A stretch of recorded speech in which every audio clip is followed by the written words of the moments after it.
oli, garum i salaons.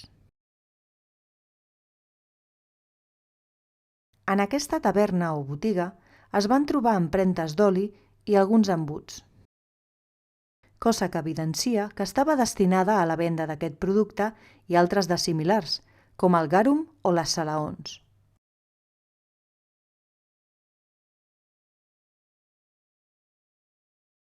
L'oli era molt utilitzat en la cuina romana i també es feia servir per a la il·luminació.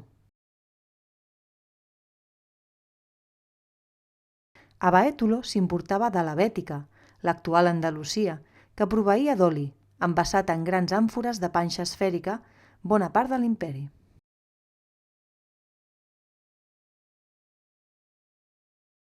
El garum, una salsa feta amb vísceres de peix macerades, era un condiment imprescindible a la bona cuina, però poc freqüent, ja que resultava molt car.